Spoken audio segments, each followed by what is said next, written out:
Good evening. This video is mostly for my Kickstarters, but if you happen to come across this video, feel free to watch it. Most of you have heard the first 12 songs from my new album because I've released them as videos on YouTube, although on the final version of the album, they've been tweaked a little bit, mastered, just to make it sound a little better overall. But nobody has really heard the second CD yet. I've been kind of keeping that under the wraps, with the exception of the very first song, The Beginning of Time. I also shared one other song called Christmas in July. But what I wanted to do is talk about the second CD a little bit so you kind of know what you're getting. As you know, the first CD is more, I wrote it in response to COVID-19. It's more relaxing, more peaceful. The initial intention of the album was to help bring peace and relaxation to people during some pretty difficult times. But the second CD I made, because the Kickstarter got funded over the goal, so I went ahead and did a stretch goal, and the stretch goal was to make a second CD, so it's a 2-disc album. The second CD is a more energetic album, so kind of like, let's get your day started type of thing. But I decided to, the second CD has a lot of really cool songs. I did a lot of things with different time signatures, a little bit more energetic, a little bit more along the side of rock.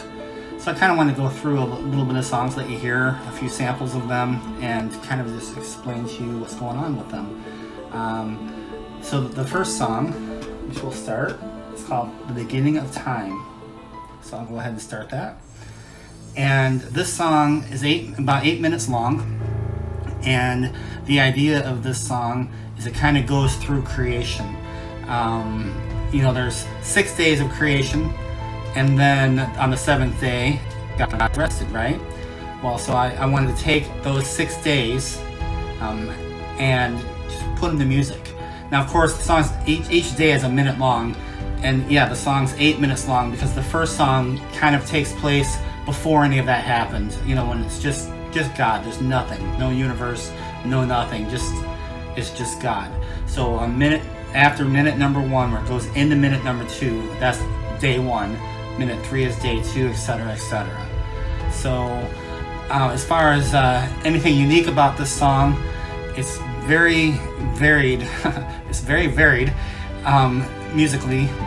Like it starts off with heavy orchestration, like what you're hearing now, but then the guitars kick in, and it kind of brings on like maybe a Mannheim steamroller type of sound, or maybe Mannheim meets Trans-Siberian Orchestra. It just sounds very majestic, and I just hope you really like this song. It's one of my favorite ones that I wrote for this album. So I'll go ahead and let you hear that for a few seconds here. This is kind of where I mean with that Mannheim sound, with the synthesizer lead like that, but backed by some guitars. A little guitar lead going for you. You gotta remember, everything you hear is keyboard. I don't play guitar, so everything you hear on this album is keyboard. Drums, bass, everything. Alright, so you got a little sample of that. I'm going to go ahead and stop it. And the next song is called Held Together. It kind of goes along the theme of the album. You might wonder what does held together have to do with intricately woven?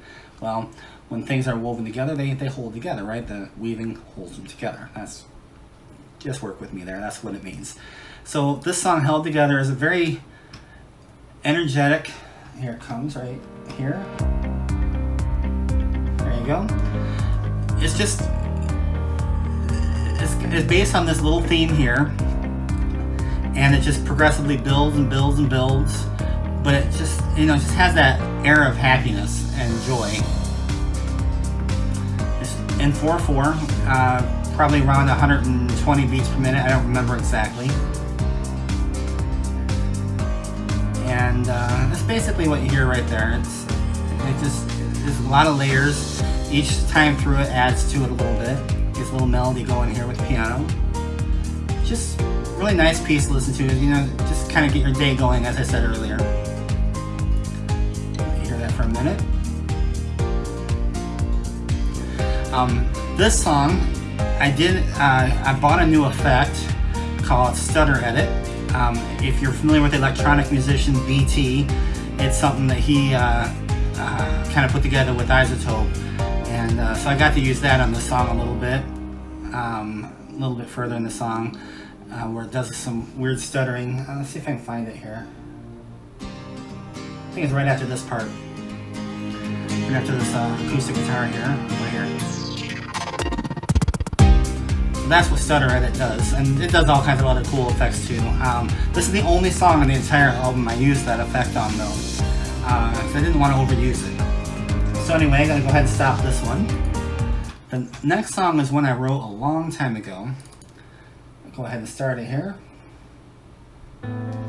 It's called Your Name Means Life. And I had I still have a friend online, but back in the early days I used to be a forum administrator for Ted Decker, and I had a friend on there that went by the handle of Zoe. That's not her real name, but that was her, her screen name. And what's funny is later on in life, my wife and I adopted some kids, and during the adoption process, they decided to choose new first names. So one of them picked the name Zoe, and the other one picked the name Elizabeth. Anyway, Zoe is actually Greek, and it means life. So I wrote this song originally for my friend who went by Zoe online. She's meant a lot to us over the years, so I kind of wrote this song and dedicated it to her. And this was years and years and years ago. I decided to remake it for this album. It's completely redone. The cool thing about this song is it has a lot of different time signatures. It starts in 4/4, then it goes to 5/4, and then it goes to 9/4, but then it alternates between 9/4 and 5/4 a couple of times, or 9/4 and 4/4 a couple of times, and then it goes back into a 5/4, and then it finally closes in a 4/4. So if that means anything to you, it's a pretty cool thing to, unorthodox time signatures. If I'm speaking over your, if I'm speaking a different language you don't know, like speaking Greek, forgive me. It's just cool. This song, like I said, starts off piano, has the full orchestration, but it really gets moving later on, which we're not going to make it that far in this song, but it does. You have to trust me. I'll go ahead and stop that song. The next song, I kind of gave the name Untangled, just kind of as a little joke on the album, being intricately woven. And I don't know about you, but when you get me around anything with string, I tend to get tangled up in it. Shoes or knots or whatever. So I kind of wrote this song, just fun. It's called Untangled. It's kind of a laid back song, but it's got some cool syncopation in it. We'll go ahead and get it started here. Here it comes.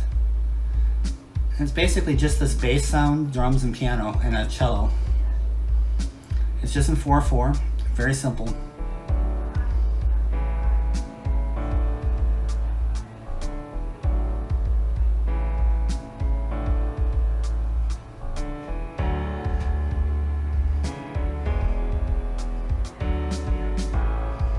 So as you can see, it's just got some cool syncopation in it. And this is, this song stays in pretty much this mode throughout the whole song. It doesn't really do a lot of changing. It does go into another section here. I'll let it play into that section.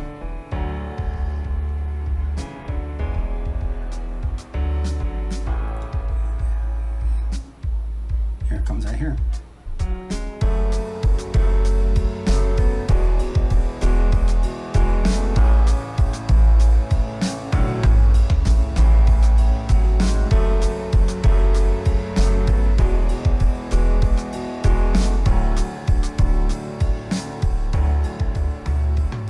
Anyway, you get the idea. Don't want to give away the whole song here, but that song, Untangled. The next song is called Great Designer, and we'll go ahead and get it started. This is another song that's kind of similar to Held Together. It's just a simple little happy piece, and I really enjoy this one a lot. It's one of my favorite ones too. Remember, this is all keyboard.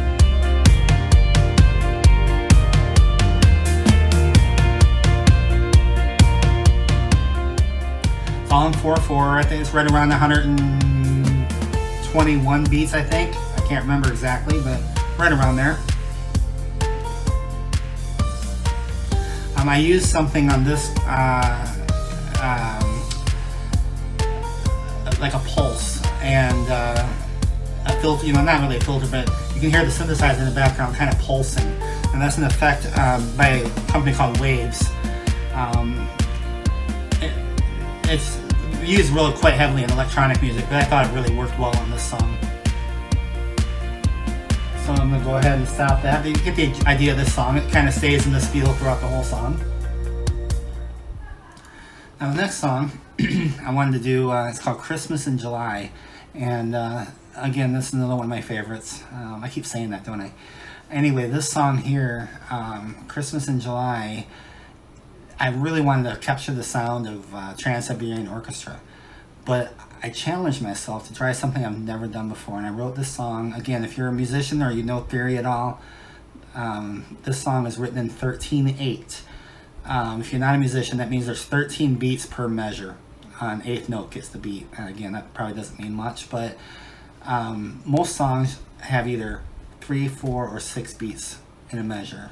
Your top 40 songs on the radio are going to be 4 beats per measure, and it gives you that, that dance beat, that's your 4/4. 3/4 is kind of more like your waltz, where it's like so. So what do you do with 13/8? What I did with that is I made a rhythm that's kind of based on both 3/4 and 4/4. So what I did, I went like that. That's 13/8. That was 2 measures of 13/8. So anyway, again, I'm probably speaking Greek to some of you, but I apologize for that. But it made for a really cool song, and I've never written in this key, this time signature before. It was a little bit of a challenge to come up with this, but it was a lot of fun. Again, so this is Christmas in July. Go ahead and get it started.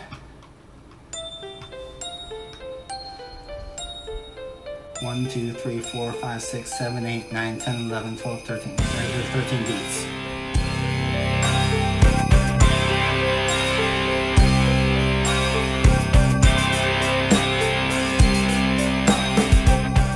I got a video for this on YouTube. Got a lot of cool little Christmas pictures on it. I thought you might enjoy it. Of course, the Christmas pictures are all in the summertime on the beach, so it's pretty fun.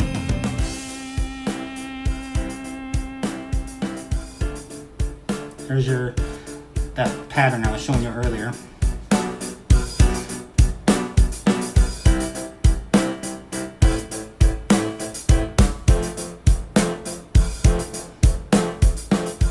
Challenge anyone to come up with a dance for this. It'd be a tough one.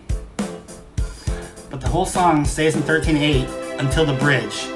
And the bridge kind of pays homage to Joy to the World. So it goes to 4/4 for a few measures. And then goes back to the 13/8 to end out the song.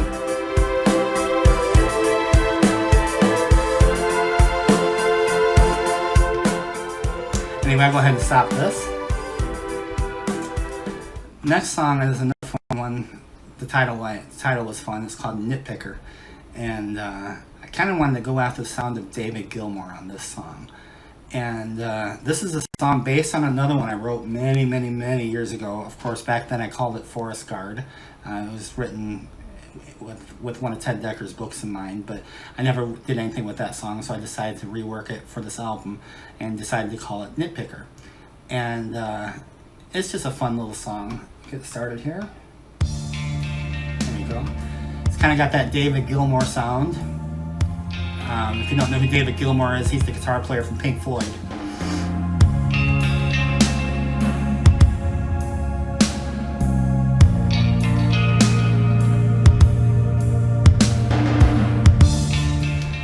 Got the kettle drums in the background. Actually, they're called robotoms.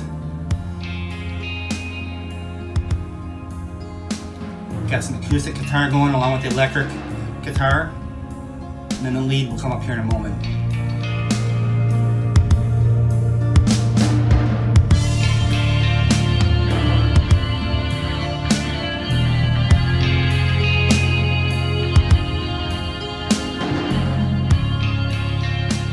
pretty much the song. It does end on a completely different mode.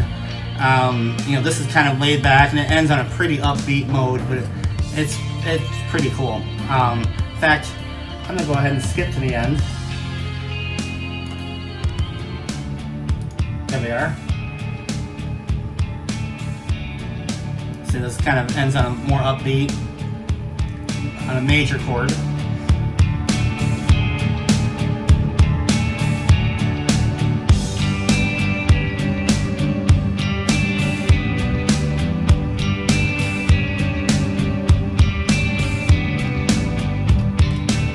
Keep in mind, this is all keyboard.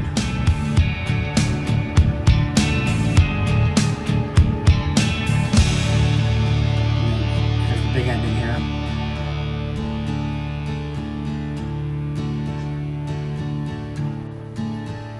I guess it's not that big of an ending. It ends on an acoustic guitar.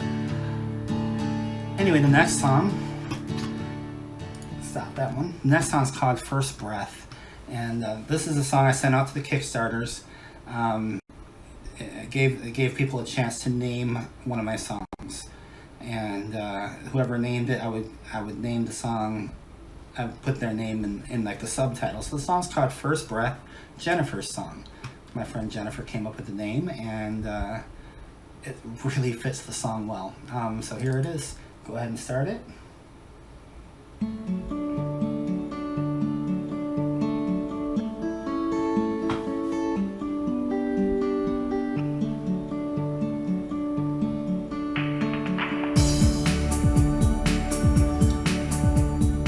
Nice little laid-back song.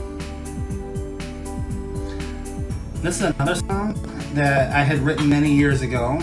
I wrote it for the backdrop for a local film, and I never really did anything with it, so I wanted to put it on this album. And that, it's reworked. It's completely re-recorded, all new instruments, everything for this album.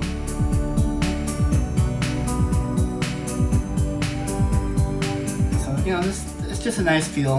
It gets a little bit more upbeat in the end. Let it play for a moment more. Some people think it has a little bit of an Irish vibe to it towards the middle. I don't know if we're going to make it that far though.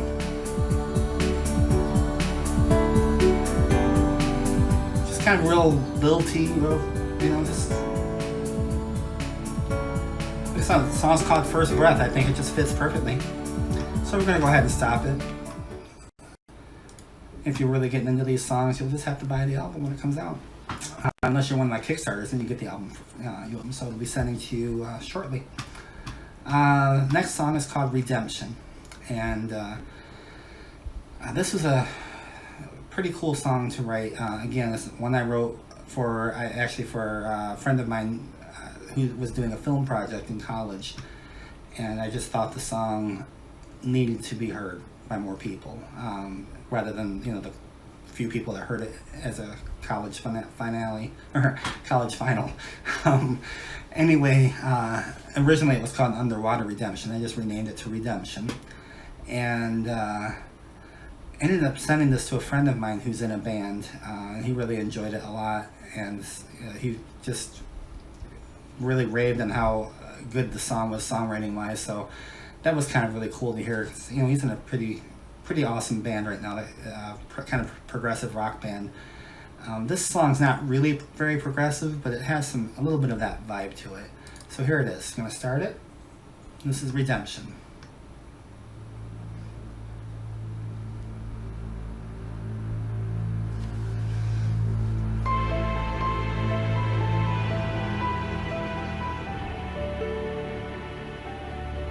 Again, it's more of an orchestral piece.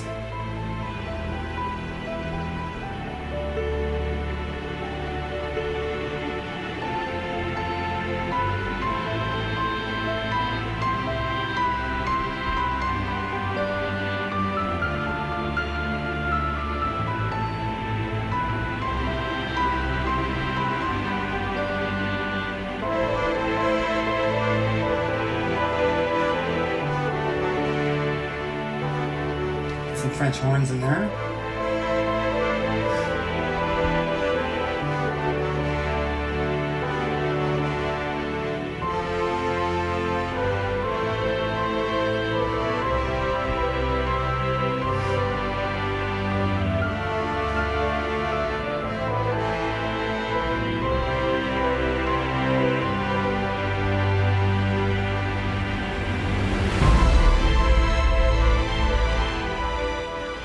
get the idea. It's just a nice big song.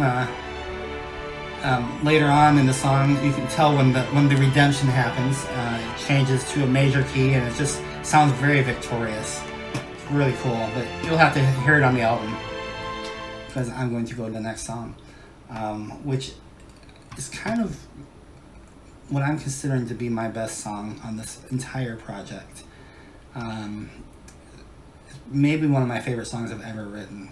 It's called The Unborn Heartbeat, and it's one of the most emotional songs, and for being an instrumental, you can really feel this song. It's just, I just really like how it turned out, so I'm gonna go ahead and play it for you.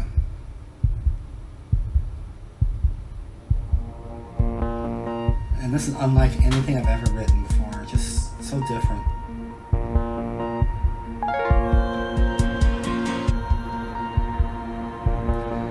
Everything's keyboard, even those voices you hear are being played on a keyboard.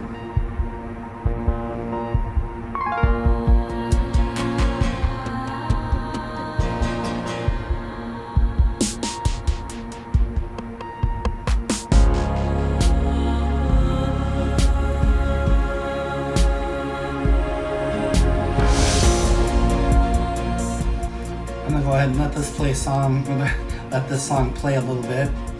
Just listen to it.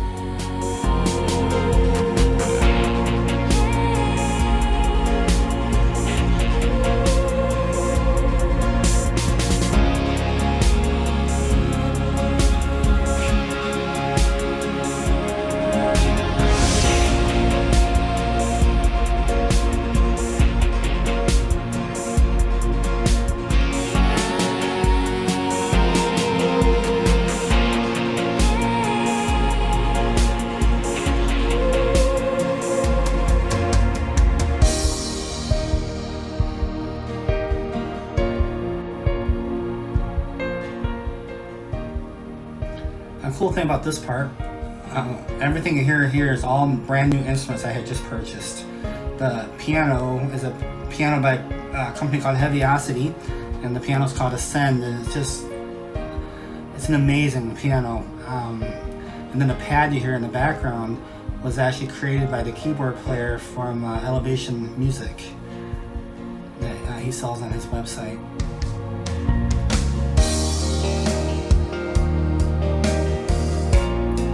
But the piano is really cool because it's not just what you normally expect from piano. There's also versions of it where, you know, I don't know if you've ever seen the piano guys where they're playing the piano with strings, with bows, with hammers.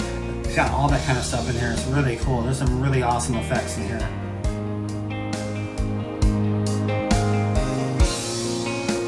I'll have to do another album with some of those sounds on it.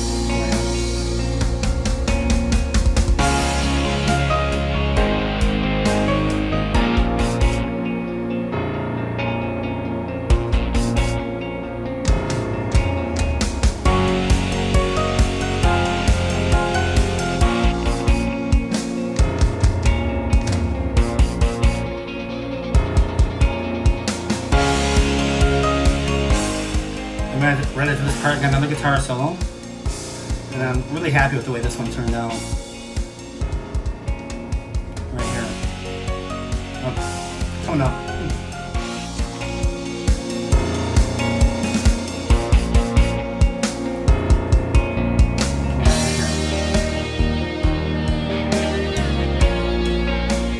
Kind of has more of that David Gilmour sound a little bit as well.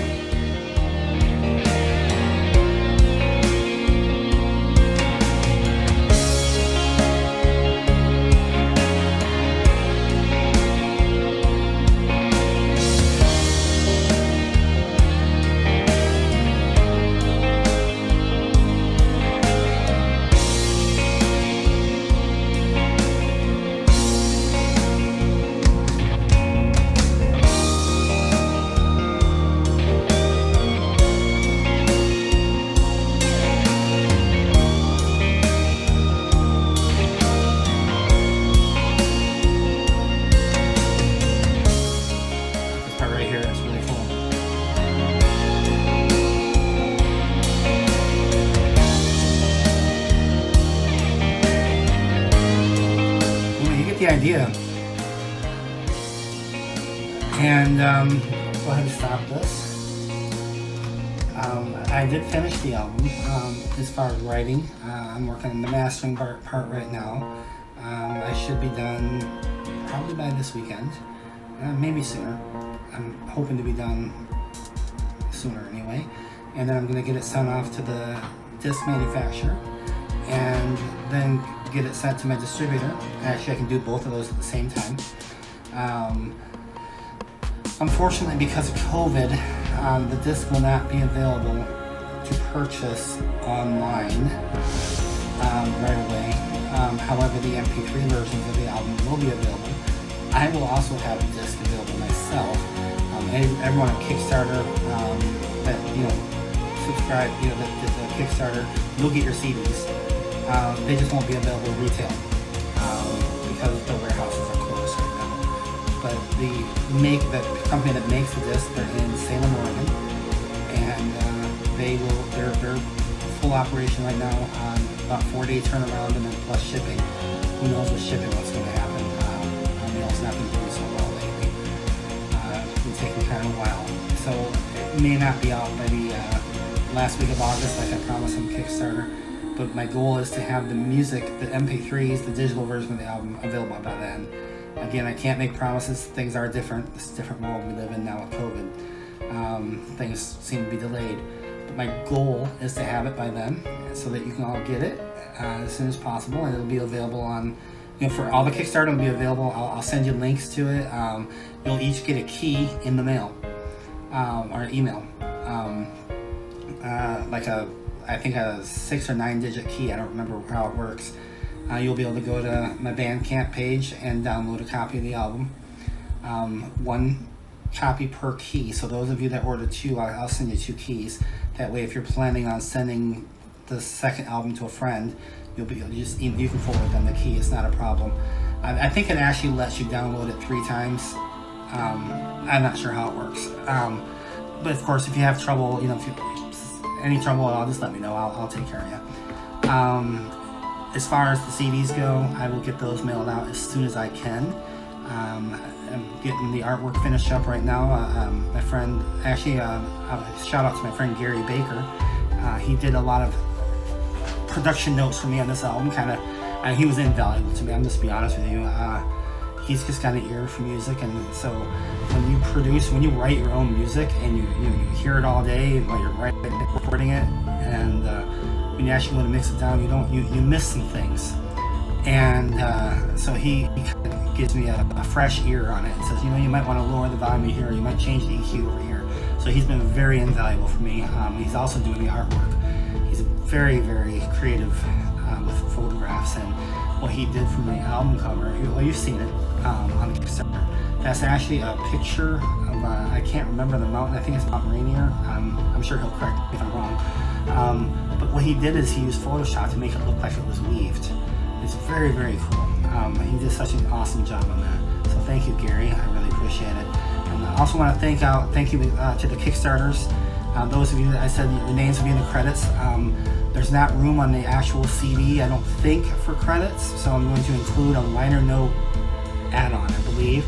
We may be able to get it in the inside cover. I'm not sure yet. I'm still working with the vendor on that.